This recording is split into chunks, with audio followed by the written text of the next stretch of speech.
ഈ അധികൃതരെല്ലാവരും ഇവിടെ തന്നെ ഉണ്ടെന്നാണ് അറിയാൻ കഴിയുന്നത്. പക്ഷേ ആരും തന്നെ നമ്മുടെ പുറത്തേക്കോ ഈ ഒഫീഷ്യൽസിൻ്റെ ഒരു മറുപടിക്കായിട്ടോ ഇങ്ങോട്ടേക്ക് എത്തുന്നില്ല.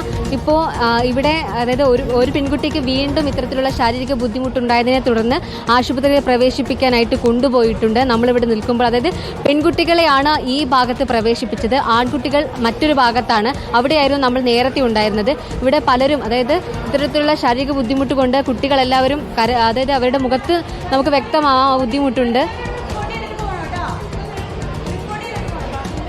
മോൾക്ക് സംസാരിക്കാൻ പറ്റുമോ? എന്താ പറ്റിയത്?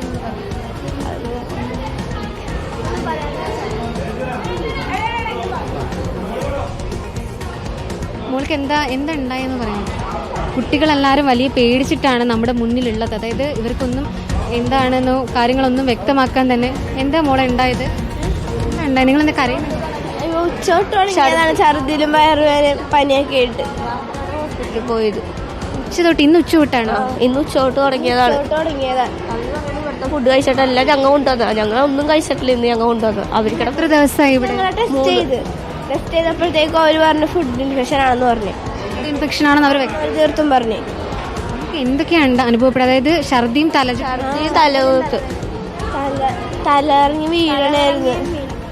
ആർക്കറിയാം? നിങ്ങളുടെ കൂടെയുള്ള എത്ര പേര് ഇവിടെ ഉണ്ടായിരുന്നു? അതായത് അങ്ങനെ എന്തെങ്കിലും അറിയോ? ഏത് ക്ലാസ്സിലെ കുട്ടികളൊക്കെയാണ്? ഞങ്ങൾ 9ാം ക്ലാസ്സിൽ 9 പേരാണ് ഇവിടെ ഗേൾസ് വന്നത്. ബോയ്സ് 3 പേര്. നിങ്ങളുടെ ക്ലാസ്സിലുള്ള അതായത് നിങ്ങളുടെ സ്കൂളിൽ പഠിക്കും? ഞങ്ങളുടെ സ്കൂളിൽ പഠിക്കുന്ന 9 ഗേൾസാണ് വന്നത്. 6 പേര് ആശുപത്രിയിലായിരുന്നു, 3 പേര് ഇവിടെ ഉള്ളായിരുന്നു. 3 പേര് പോയിട്ട് വന്നു. കരഞ്ഞിട്ടാണോ ഇവിടെയൊക്കെ ഇങ്ങനെ തടുപ്പൊക്കെ വന്നത്? കുറേ നേരമായി. ഭയങ്കര ബുദ്ധിമുട്ടുണ്ട്. ഉച്ചോട്ട് തുടങ്ങിയതാണ്. വൈകുന്നേരമാണ് പോയത്. തലയിറക്കം വീണ് തലയിറങ്ങി. പാരന്റ്സ് ആരാ? രക്ഷിതാക്കൾ ആരെങ്കിലും വിളിച്ചു? വിളിച്ച് അവര് മേടിച്ചിട്ട് ഇങ്ങോട്ട് വരാൻ വേണ്ടി നിൽക്കണായിരുന്നു. ഞങ്ങൾ നാളെ രാവിലെ വന്നാൽ മതി എന്ന് പറഞ്ഞു. മേടിച്ചു വെച്ചേക്കണേന്ന് ഇപ്പോഴത് തന്നത്. ഉച്ചക്ക് വന്നിട്ട് അപ്പം തന്നെ മേടിച്ചെടുത്ത്. ഇപ്പോൾ ആൺകുട്ടികളുള്ള ഭാഗത്ത് നിന്ന് ആൺകുട്ടികൾ എന്തോ അടിച്ചു എന്നൊക്കെ പറയുന്നുണ്ട്. അങ്ങനെ നിങ്ങൾക്ക് എന്തെങ്കിലും ബുദ്ധിമുട്ടുണ്ടായോ? ഇല്ല, അവിടെ MA റൂമിലുണ്ടായിരുന്നു. അവിടെ MA റൂമിൽ വരാൻ നേരത്തെ ഇവന്മാര് വെറുതെ പരടിയുള്ള മടി കാരണം വരാത്തതെന്നാണ് ഇവരെല്ലാവരും പറഞ്ഞത്. ആ ഡോക്ടർ അവിടെ ഇരുന്ന ഡോക്ടർ പറഞ്ഞു. പക്ഷെ അങ്ങനെ ഇരുന്നില്ല. എന്നിട്ട് പുറത്തേക്ക് വിടുമ്പോൾ അവർ അവിടെ പുറത്ത് ഛർദ്ദിക്കണേയിരുന്നു. അവിടെ കിടത്തുന്നില്ലായിരുന്നു. ഇവിടെ MA റൂമിൽ സ്ഥലമില്ലാഞ്ഞിട്ട് ഞങ്ങളുടെ ബെഞ്ചിന്റെ പൊക്കത്ത് കിടന്നത്.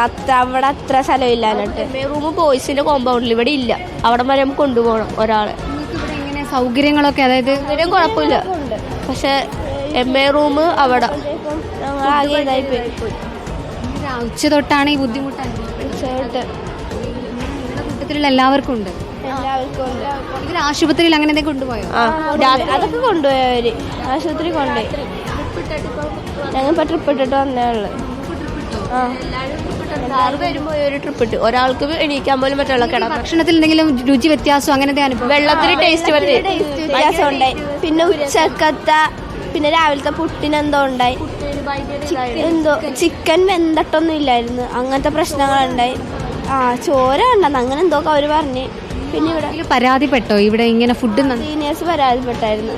അവരിന്നലെ പറഞ്ഞായിരുന്നു ചിക്കൻ വെന്തട്ടില്ല, അതോടെ കൊണ്ടുവന്ന് വെച്ചേക്കണെന്ന്. പിന്നെ ഇന്ന് രാവിലെ ഒരു സംഭാരം പോലത്തെ ഒരു ഇതെന്ന്. അതിൻ്റെ അകത്ത് എന്തോ ആദ്യം ഇവര് സമ്മതിച്ചെന്നില്ല. ഹോസ്പിറ്റലിൽ റിപ്പോർട്ട് വന്നിട്ട് സമ്മതിച്ചത്. ഞങ്ങളുടെ ഭാഗത്തല്ല തെറ്റ് അവരുടെ ഭാഗത്താണ്. സംഭാരം ഇഞ്ചിയൊക്കെ ഇടിച്ച് സംഭാരം തന്നു. എല്ലാം കൂടി എന്തോ അതായത് ഈ വിദ്യാർത്ഥികളെല്ലാം പറയുന്നത് ഇവർക്കെല്ലാം അതായത് ഭക്ഷണം തന്നതിൽ തന്നെ പ്രശ്നമുണ്ടെന്നാണ് വിദ്യാർത്ഥികൾ വ്യക്തമാക്കുന്നത്. ഇവർക്ക് നൽകിയ ഭക്ഷണത്തിൽ അതായത് ഇന്ന് ഉച്ചയ്ക്ക് സംഭാരം പോലെയുള്ള ഭക്ഷണം തന്നു. എന്നാൽ ഈ അധികാരികൾ വ്യക്തമാക്കുന്നത് ഇവർ കുട്ടികൾ ഇത്തരത്തിലുള്ള പരാതി ഉന്നയിക്കുമ്പോൾ അധികാരികളുടെ ഭാഗത്തു നിന്നുള്ളത് ഇത് അവരുടെ ഫുഡിൽ നിന്നല്ല, പുറത്തുള്ള ഫുഡിൽ നിന്ന് കഴിച്ചിട്ടാണെന്നാണ്. പക്ഷേ വിദ്യാർത്ഥികൾ ആരും പുറത്ത് ഫുഡ് കഴിച്ചിട്ടില്ല. ഇപ്പോഴും പുറത്ത് ഈ രക്ഷിതാക്കൾ തടിച്ചുകൂടിയിരിക്കുകയാണ്. ഇവിടെ പെൺകുട്ടികളുടെ ഭാഗത്തേക്കുള്ള ഗേറ്റ് ഇവിടെ ഈ ആർമി ഒഫീഷ്യൽസ് അടച്ചിരിക്കുകയാണ്. തുടർന്ന് പുറത്ത് വലിയ സംഘർഷമാണ് ഉണ്ടാകുന്നത്. നേരത്തെ തന്നെ നമ്മൾ കണ്ടതാണ്. അതായത് കോളേജിന്റെ മറ്റു ഒരു വശത്ത് അവിടെയായിരുന്നു രക്ഷിതാക്കൾ തടിച്ചുകൂടിയിരുന്നത്. അവിടെ അവർ ഗേറ്റ് തകർത്താണ് ഉള്ളിലേക്ക് കടന്നത്. ഇപ്പോൾ പെൺകുട്ടികളുള്ള സ്ഥലത്തും ഇവിടെ ഒഫീഷ്യൽസ് എത്തി ഗേറ്റ് തടഞ്ഞിരിക്കുകയാണ്. കൂടുതൽ ആളുകൾ ഇങ്ങോട്ടേക്ക് മീഡിയ ഉള്ളിലേക്ക് കടക്കുന്നതിനൊക്കെയാണ് ഇത്തരത്തിലുള്ളൊരു അതായത് ഇവിടെ ഗേറ്റ് അടച്ചിടാനാണ് ശ്രമിക്കുന്നത്. ഈ വിദ്യാർത്ഥികളല്ല, അതായത് നമ്മൾ നേരത്തെ കണ്ടതാണ്, ആകെ അവശരായിട്ടാണ് അവരുള്ളത്. പലരെയും ഡ്രിപ്പ് ഇട്ടുകൊണ്ട് തിരിച്ച് ഈ കോളേജിലേക്ക് എത്തിച്ചിരിക്കുകയാണ്. 9ാം ക്ലാസ്സിൽ മുതൽ പഠിക്കുന്ന കുട്ടികൾ ഈ ക്യാമ്പിൽ പങ്കെടുത്തിട്ടുണ്ട്. NCC ക്യാമ്പിൽ, അതായത് പരേഡ് ചെയ്യാൻ മടിയാണെന്ന് പറഞ്ഞുകൊണ്ടാണ് കുട്ടികൾ മാറി നിന്നത്. ഇതിൻ്റെ പേരിലാണ് അടിച്ചതെന്നാണ് ഇവിടുന്ന് ഒരു കുട്ടി നമ്മളോട് വ്യക്തമാക്കിയത്. പക്ഷെ അതല്ല, കുട്ടികൾക്ക് ശാരീരികമായ അസ്വസ്ഥതകളുണ്ടായി, അതിനെ തുടർന്ന് അവർ മാറി നിന്നതാണെന്നാണ് വ്യക്തമാക്കുന്നത്. ഇപ്പോൾ നിറയെ അതായത് ആളുകൾ, അതായത് രക്ഷിതാക്കളും തുടങ്ങിയവരൊക്കെ പുറത്ത് തന്നെയുണ്ട്. ഈ ഗേറ്റ് അടച്ചിട്ടിരിക്കുന്നത്. ഇവിടെ നിന്ന് ഉള്ളിലേക്ക് ആരെയും പ്രവേശിപ്പിക്കാത്ത രീതിയിലാണ് ആർമി ഓഫീഷ്യൽസ് ഉള്ളത്. അതായത് പെൺകുട്ടികൾ ഉള്ളിലുള്ളതിനാലാണ് ഈ ഗേറ്റ് അടച്ചിട്ടെന്നാണ് പറയുന്നത്. പക്ഷേ എപ്പോഴും ഈ പെൺകുട്ടികൾക്ക് ശാരീരികമായ ബുദ്ധിമുട്ടുകളുണ്ട്. പലരും വലിയ രീതി, അതായത് ഡ്രിപ്പ് ഇട്ടുകൊണ്ട് ആശുപത്രിയിൽ നിന്ന് തിരിച്ച് ഇവിടേക്ക് എത്തിച്ചതാണ്. ഇവരുടെ രക്ഷിതാക്കളൊക്കെ ഒരുപാട് ദൂരെ ആയതുകൊണ്ട് ഇവരെ ഇങ്ങോട്ടേക്ക് എത്തിക്കാൻ കഴിയില്ല.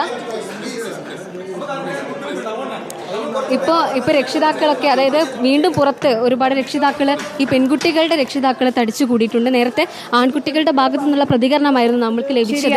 അവിടെ വലിയ രീതിയിലുള്ള ബുദ്ധിമുട്ടുകൾ പല ആൺകുട്ടികൾ വ്യക്തമാക്കിയിരുന്നു. കാക്കനാട് NCC ക്യാമ്പിൽ പങ്കെടുത്ത 70ഓളം വിദ്യാർത്ഥികൾക്കാണ് ഭക്ഷ്യവിഷബാധ ഉണ്ടായിരിക്കുന്നത്. തൃക്കാക്കര KMM കോളേജിലെ ക്യാമ്പിൽ പങ്കെടുത്ത വിദ്യാർത്ഥികളാണിവർ. കളമശ്ശേരി മെഡിക്കൽ കോളേജ് ആശുപത്രിയിൽ ഇവരെ പ്രവേശിപ്പിച്ചിരിക്കുകയാണ്.